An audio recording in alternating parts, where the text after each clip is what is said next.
Another question here. Iman from Egypt. Okay, she wears the abaya and wears the hijab, but does not cover her face, obviously. And someone told her that it is obligatory for her to wear the niqab to cover her face. The issue of covering the face is a matter that's been disputed between the scholars. We cover this issue repeatedly, and I normally prefer that whenever we discuss this issue, I present the two views. If I come to you and I say it is obligatory to cover the face to a woman, that means if you don't cover the face, you're a sinner. And I just disregarded the other view completely. But if somebody who's studied and believed in the other view and adopted that, then he is, or she is, if her husband is assisting her to make the decision, they are adopting a valid view, which has been adopted by numerous scholars. So I would not say it is obligatory. I would say it is, in this view, mandatory or obligatory. There is another view which says covering the entire body except for the face. What do I myself believe? I believe you should adopt this view.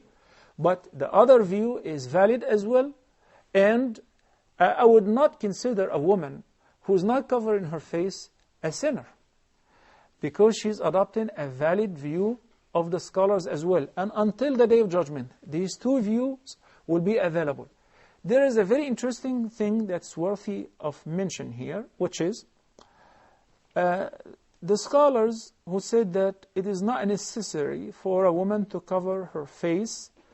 It is merely recommended or mustahab. They adopted this view. They said, but behold, in case of fearing the fitna and the temptation, if the sister is pretty, has a beautiful face, or if we're living in such a horrible time where people just, look at women in their faces and so on, in this condition, she should cover her face. So we find the two schools have met at this point, that if you believe there is a fitna, then that means there is a general consensus between all the scholars and the schools that covering the face becomes mandatory, not just mere recommended. And to solve this problem for every woman who's trying to make that decision, you're definitely, by doing so, copying the best role models, the wives of the Prophet ﷺ, and his daughters, and the wives of the companions. The dispute of some people who misinterpret the verse and say, but guess what? Allah commanded that only on the wives of the Prophet and his daughters.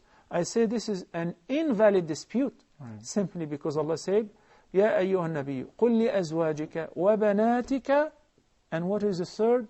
وَنِسَاءِ الْمُؤْمِنِينَ يُدَنِينَ عَلَيْهِنَّ مِنْ جَلَابِيبِهِنَّ ذَلِكَ أَدْنَى أَنْ يُعْرَفْنَ فَلَا يُؤْذَيْنَ. So the command of hijab in general, or a veil, was, O the messenger or the prophet of Allah, tell your wives, your daughters, and the women of the entire ummah to lower their garments or their veils upon them. So no one of the women is exempt, except القواعد من النساء. Those who are very old women, they find difficulty wearing the veil or covering their face. In addition to, there is no attraction whatsoever in them, and they have reached an age where they do not even expect to get married. So there is no fitna. In this case, they are permitted not to wear this veil or cover their face in order to make it easy for them, since the fitna does not exist anymore. Thank you, Sheikh.